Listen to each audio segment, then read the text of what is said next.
Liberando sus frenos. Hace muchos años, cuando comencé a estudiar las emociones negativas, el punto más crítico que descubrí fue que no se puede hacer ningún progreso hacia la salud, la felicidad, el amor y el cumplimiento del potencial mientras se insista en mantener intactas las emociones negativas. Y lo único bueno de las emociones negativas, si es que tienen algo de bueno, es que las emociones negativas no son permanentes. Lo dice hasta Sigmund Freud, no hay un lugar permanente para las emociones negativas en el subconsciente. En otras palabras, son visitantes indeseados. Son hábitos negativos o patrones de respuesta negativos que pueden eliminarse, y el punto inicial para eliminarlos es entender de dónde vinieron y entender cuáles fueron los factores causales, volviendo a la niñez temprana, que desencadenó el desarrollo de las emociones negativas y nos han dado como adultos una predisposición a ser negativos de una u otra forma. Esto nos lleva al condicionamiento de la niñez temprana. Recuerden que ya dijimos que el punto inicial de los patrones de hábitos negativos compulsivos e inhibitorios era la crítica destructiva. La crítica destructiva es el gran destructor. La crítica destructiva destruye a las personas en su interior y las deja caminando en círculos por fuera. Muchas personalidades han sido minadas y destruidas, mucha autoestima ha sido puesta de lado como resultado de la crítica destructiva más que cualquier otra cosa que podamos imaginar. La crítica destructiva es el gran asesino. Ahora, ¿por qué es eso tan malo? Sabemos que los niños en sus primeros años y al ir creciendo tienen una necesidad tremenda de amor y aprobación de sus padres. De hecho, muchos psiquiatras y psicólogos han dicho que la razón número uno de la enfermedad mental en los adultos es el retiro de amor o el amor no expresado.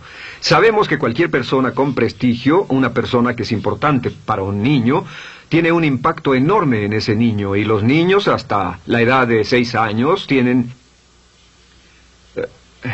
muy poca habilidad para discriminar entre una crítica válida y una crítica inválida.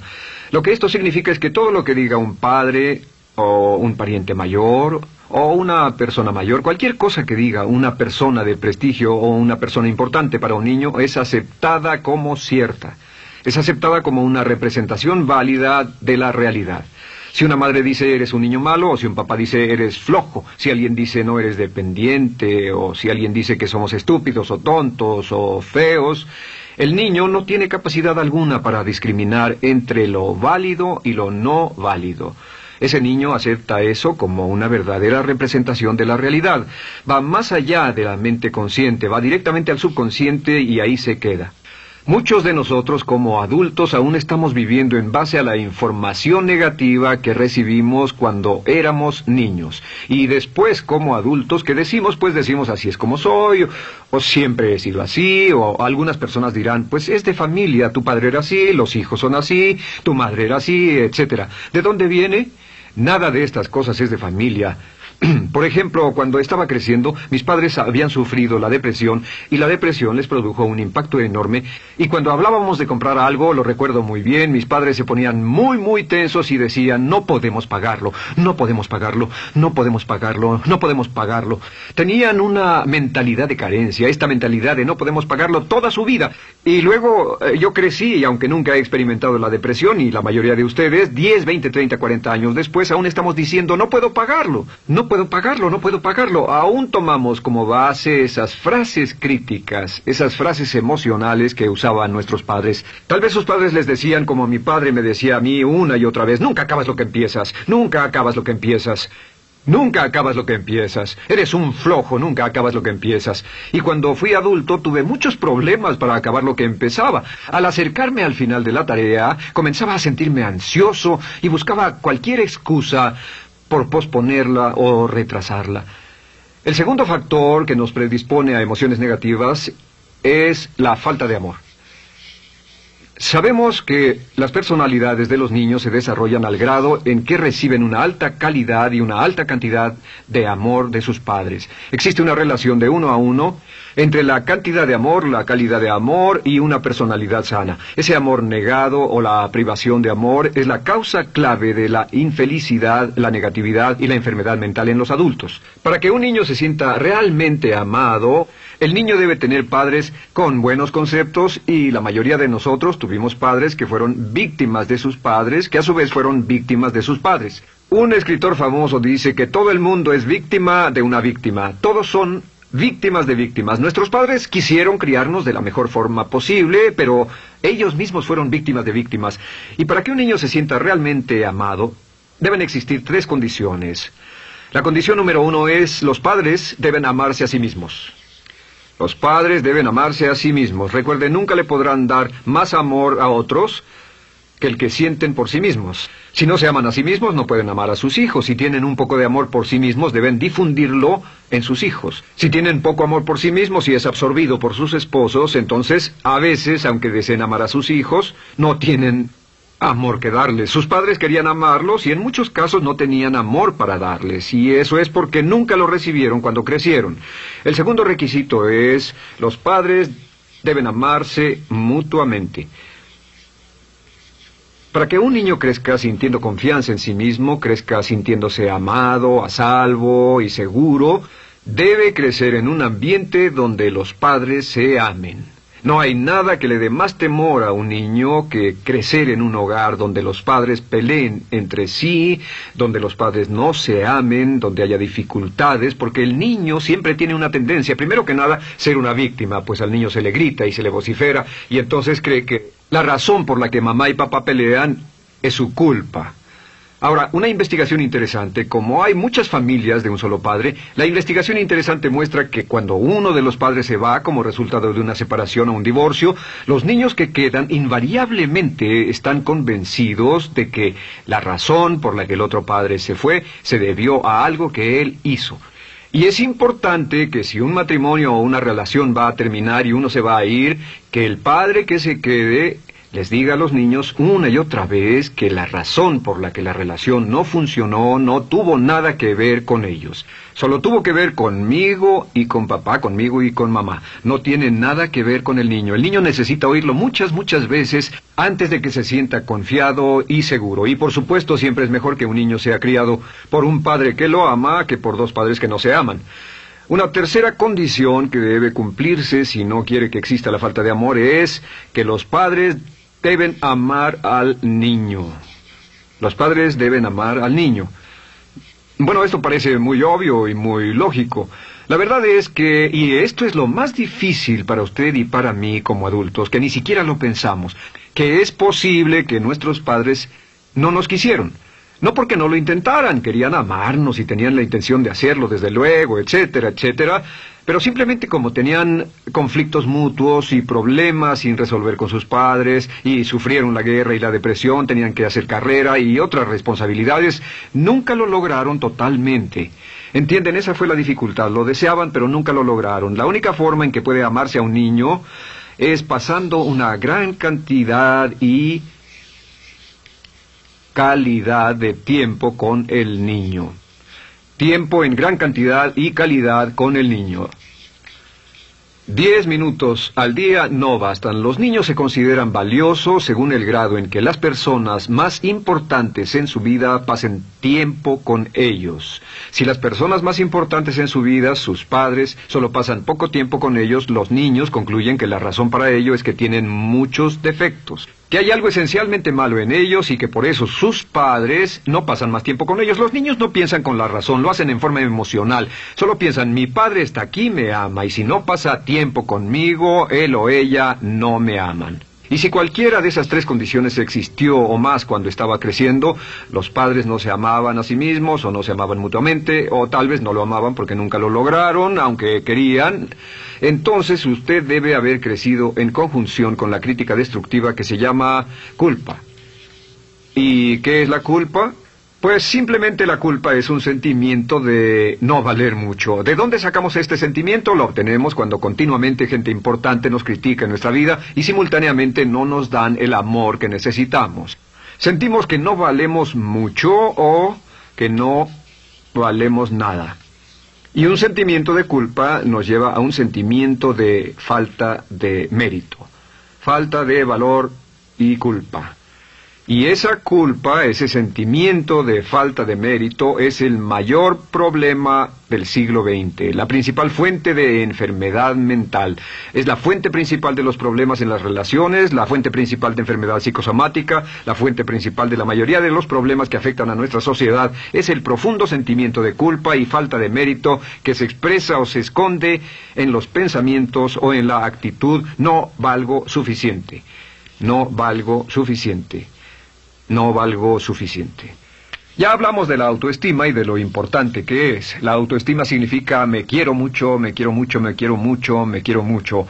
Las personas que han sido criadas con críticas destructivas durante su vida no solo no se agradan a sí mismas, no sienten que sean lo bastante buenas para nadie, y en muchos casos están llenos de odio por sí mismos.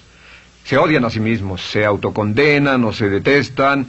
Y verán que esto sale en sus conversaciones y sale en sus relaciones con otras personas.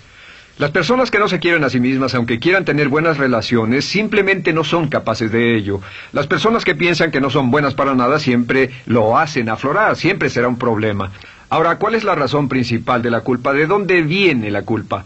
La culpa viene de 3 fuentes negativas: padres negativos, influencias negativas o religión negativa. Una de las 3. Cualquiera de estas 3 usa la culpa. De la culpa se valen y aprovechan, en especial los padres y las organizaciones religiosas, por 2 razones. Una es el castigo. La culpa se usa para castigarnos. Cuando estamos creciendo, el castigar es la forma más fácil de hacer que uno se sienta mal. Nuestros padres nos hacen sentir mal castigándonos físicamente o sermoneándonos o regañándonos. Y el castigo es una forma muy eficaz de irnos conformando o de conseguir que hagamos lo que los demás quieren. La segunda razón por la que se usa la culpa cuando se practica en forma consciente, y algunas organizaciones la practican así, es para tener más control emocional en especial, porque se puede controlar a una persona emocionalmente con culpa y manipular su comportamiento. Hay muchas organizaciones que usan la culpa como una herramienta de control y manipulación. Si puede controlar a las personas con suficiente fuerza y en forma emocional, puede conseguir su dinero, puede conseguir su tiempo, puede conseguir su compromiso, demandar sus recursos, etc. Muchas organizaciones usan la culpa para aplicar un castigo. Muchas organizaciones de caridad que se anuncian por televisión, en especial las de causas benéficas que involucran a niños o a personas incapacitadas, usan un sentimiento de culpa. A usted le va tan bien que debe sentirse culpable por estas personas que sufren. O envíenos algo de dinero y eso se encargará de su culpa por un momento hasta que lo incluyamos en nuestra lista de correo, etcétera. Y la culpa es un estándar. ¿Por qué se usa tan comúnmente? Pues primero que nada porque casi todos nosotros la tenemos en mayor o menor grado. Y número 2, es fácil. La culpa es fácil. ¿Por qué nuestros padres la usan con nosotros? ¿Por qué nuestras madres la usan con nosotros? Nuestras madres pueden controlarnos con la culpa en un cuarto repleto. Nuestra madre puede controlarnos a miles de kilómetros por teléfono. Los padres usan la culpa en sus hijos porque sus padres usaban la culpa en ellos y así sucesivamente. Es lo más fácil. No existe un esfuerzo físico. Puede hacerse con una mirada o de reojo o una palabra. Ya sabe que las personas siempre buscan lo más fácil. Esté alerta. Ustedes han sido criados en un ambiente donde se les ha hecho sentir culpa y casi todos lo vivimos. Debemos entender que la culpa es como una letrina o bacterias emocionales negativas que se colocan en la raíz de su psique o su subconsciente y activan todas las demás emociones negativas: furia, odio, envidia, resentimiento, frustración y duda, temor, etcétera. Las crea y las activa a todas, y la forma para en realidad deshacerse del centro es exorcizarlo, extirparlo. Y es lo que vamos a hacer el resto de esta sesión. Primero, ¿cómo podemos saber si nos criaron con sentimientos de culpa? Bien, a esto le llamamos la manifestación adulta de la culpa. Manifestación adulta de la culpa. Puede saber, probándose a sí mismo, ¿cuánto de esto tiene? Número 1, la manifestación adulta de la culpa es que tiene sentimientos de inferioridad, sentimientos de inadaptabilidad y de no merecer las cosas. No siente que merezca que le pasen cosas buenas. Si una persona ha sido criada con crítica destructiva y se le hace sentir culpa, entonces cuando logra éxito, aun con un tremendo esfuerzo, tiene una tendencia terrible de sentir que no se lo merece. A esto se le llama, por cierto, temor al éxito. El temor al éxito es solo otra forma de decir que la persona que ha estado condicionada a pensar de sí misma como poco valiosa o no lo bastante buena, se siente muy incómoda cuando experimenta el éxito. Se siente muy tensa y a disgusto. Realmente si sienten demasiada tensión, comienzan a aspirar cocaína, a beber demasiado alcohol, se enredarán en comportamientos autodestructivos, tendrán una sensación tremenda de ansiedad, como si alguien fuera a descubrir algo de ellos. Hay un libro en la librería que dice, si me está yendo tan bien, ¿por qué me siento como un impostor? Tienen el llamado síndrome del impostor. ¿Alguna vez ha tenido éxito en algo y la gente ha ido a usted a decirle, vaya, hiciste un excelente trabajo, o eso es maravilloso, aunque haya sido muy duro para usted, y sintió que los demás iban a descubrir, siente como que, es decir, que iban a descubrir que realmente no es bueno, que solo fue un fraude, solo un accidente, y por supuesto es lo que dice, fue coincidencia, fue un accidente, la verdad, no sé ni cómo lo hice. Hacen todo lo posible por huir de ese sentimiento de inferioridad y de no merecer las cosas. Estén muy alertas. La segunda manifestación adulta de la culpa es la autocrítica destructiva. Hay una línea de un gran poeta que dice, aquellos a quienes se les hace mal, hacen mal a su vez. Los niños a muy temprana edad, a veces a la edad de 2 o 3 años, comienzan a menospreciarse, se desgarran, hasta se golpean y se castigan físicamente si se les critica demasiado. Siempre dicen el equivalente de no valgo suficiente o no soy muy bueno, y se castigan a sí mismos. Y la crítica destructiva es un síntoma real de un sentimiento escondido de culpa e insuficiencia. El número 3 es que, fácilmente manipuladas por la culpa, las personas pueden jalar sus cordones de culpa en forma muy simple. Realmente vemos que existen 2 tipos de personas en el mundo, los lanzadores de culpa y los receptores de culpa. Invariablemente, estas personas se atraen mutuamente. Y por supuesto el lanzador de culpa es la persona que se identifica con el padre que lanzó la culpa, y el receptor es la persona que se identifica con el que atrapó la culpa. Pero los lanzadores y los receptores de culpa se unen, se equilibran perfectamente, se establecen y forman una nueva generación de lanzadores y receptores de culpa. Podemos decir que usted es fácilmente manipulado por la culpa, porque ha estado muy bien condicionado. Su jefe puede tirar de su cordón de culpa, una persona en un autobús puede tirar de su cordón de culpa, una sobrecargo puede tirar de su cordón de culpa. Esté muy alerta a esto. La cuarta manifestación de culpa es que usted la usa. Usa la culpa y culpa a otro generosamente. ¿Por qué? Pues si ha funcionado en usted, la hará funcionar en ellos. Le parecerá que es un intercambio, un trato muy justo. Usa la culpa y la culpabilidad y se convierte en la base de sus relaciones con los demás. Cuando algo sale mal, les echa la culpa a ellos. Algo sale mal, culpa a alguien más. En cuanto hay un problema, busca a quién culpar. Un experimento muy interesante con la cámara escondida hace algunos años, fue que hicieron una plancha de hielo y la pusieron en la acera sin que nadie los viera. No hacía mucho frío, pero lo hicieron y observaron cómo reaccionaban las personas cuando pasaban por ahí, cuando caminaban por ahí, llegaban a esa plancha de hielo, se desequilibraban y se resbalaban, y lo primero que hacían era observar a la persona más cercana a ellos, enojados, verdaderamente furiosos. En otras palabras, buscaban a quién culpar. Y si no había nadie cerca de donde habían caído, se levantaban otra vez, miraban a su alrededor, no había nadie, y entonces pateaban el piso, pateaban con fuerza y se iban. Nuestra tendencia natural cuando algo sale mal es buscar a alguien o algo a quien culpar, en especial si nos criaron con una culpa continua. Y la quinta manifestación es lo que llamamos lenguaje víctima. Ahora recuerden que hablamos sobre la ley de concentración. Dice, lo que siembras cosecharás. También dice, si usas lenguaje de víctima, mantienes viva la culpa, la refuerzas, la edificas, la cultivas, la utilizas. El lenguaje víctima es lenguaje como no puedo, no puedo, no puedo. Cuando dice no puedo, no puedo, no puedo, envía un mensaje a su mente subconsciente, y la mente subconsciente comprende que está inhabilitado, que no tiene control, que es una víctima. Y cuando desea poder hacer algo, su mente subconsciente retroalimenta su mensaje y dice, no puedes, no puedes. Y lo segundo que dice es, tengo que, y otra vez no tengo control, no estoy a cargo. Pero existe otra expresión del lenguaje víctima que debemos evitar, y es esta, trataré. Trataré, sea lo que sea, trataré. ¿Qué significan las palabras trataré? Pues déjenme decirles qué significan. Significan voy a fracasar y lo digo anticipadamente para que no me vengan con represalias. En otras palabras, dice trataré de llegar a tiempo, pero lo que está diciendo es tal vez llegue tarde y no pueden reclamarme porque dije que trataría. Cuando una persona dice trataré, está disculpando su fracaso por anticipado. Si fuera al doctor y el doctor lo examinara, lo auscultara y le dijera, pues está en pésimas condiciones, tendremos que intervenir, debemos llevarlo al hospital ahora mismo, me sorprende que haya llegado aquí. Usted dirá, bueno doctor, espero que haga un buen trabajo. Y él dice, trataré. Si él dice eso, usted seguramente buscará otro médico. O si va a un abogado. Lo culpan de algo y va a un abogado y le presenta su caso y dice, oiga, va a defenderme, y él dice, trataré. ¿Qué está diciendo? Está diciendo, escuche, he estudiado el caso y por lo que veo no hay mucha esperanza, pero lo tomaré de todos modos. Trataré son los que tratan de conseguir que les pague por anticipado.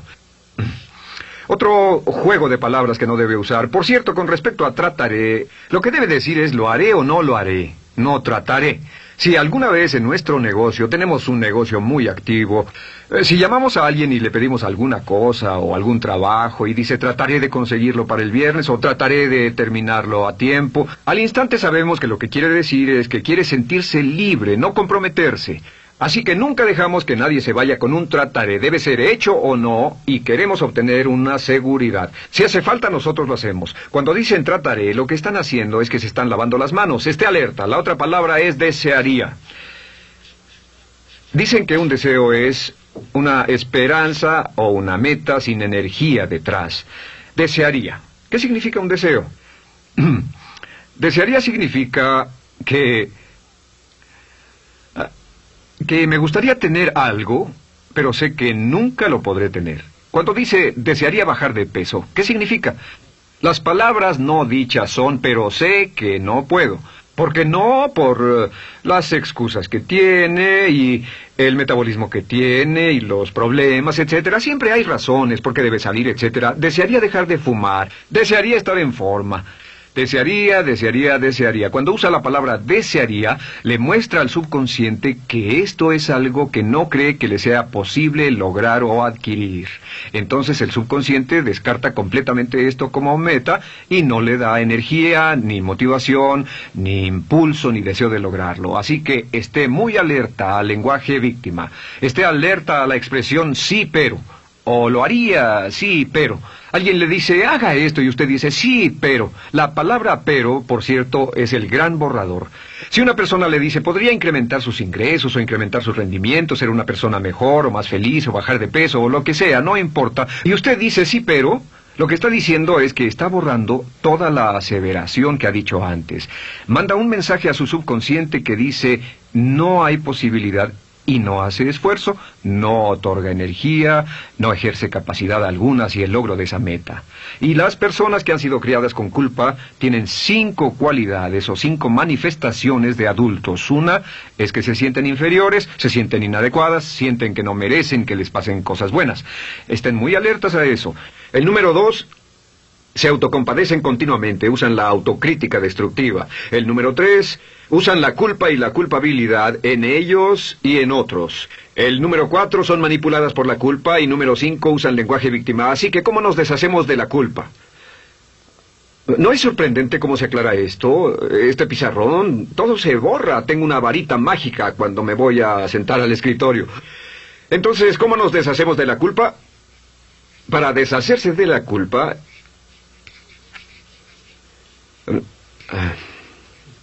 este es el proceso. Tiene algunos pasos importantes. Número 1, el primero de la lista, elimine la autocrítica. Elimine la crítica autodestructiva. En otras palabras, nunca diga nada destructivamente crítico de usted mismo. No lo diga. Esta es la regla básica. El subconsciente acepta lo que diga usted como cierto, como un mandato. Así que no diga nada de sí mismo que no desee sinceramente que sea cierto. No diga estoy cansado, estoy gordo. No diga no puedo o debo. No diga nada a menos que quiera que sea cierto. Las palabras que van después de la palabra yo son las palabras que su subconsciente registra como mandatos, excepto cuando dice yo desearía o lo intentaré. Así que elimine la crítica destructiva. Siempre hable en términos positivos sobre usted. Me gusta mi persona, puedo hacerlo, lo haré, escogí hacerlo, pero nunca diga no, no puedo.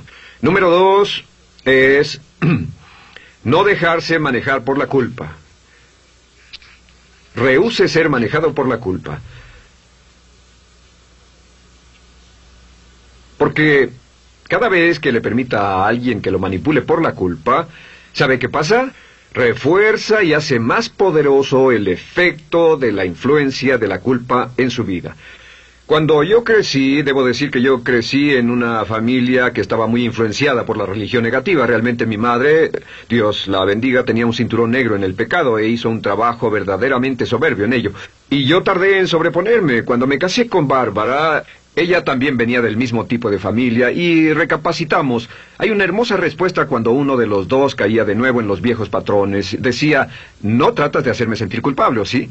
No tratas de hacerme sentir culpable, ¿o sí? Solo diga, no tratas de hacerme sentir culpable, ¿o sí? Y no deje que las personas lo manipulen usando la culpa. El número 3, no use la culpa o la culpabilidad y anuncie que no va a usarla.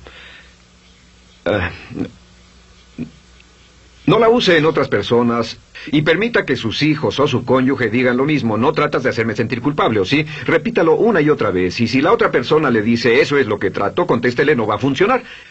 Y no funcionará. Es que la culpa solo funciona mientras usted no sepa que está siendo usada en usted. El número 4 es lo que llamamos la ley del perdón. Es la más importante de todas. Realmente es el centro, es el meollo de toda esta sesión.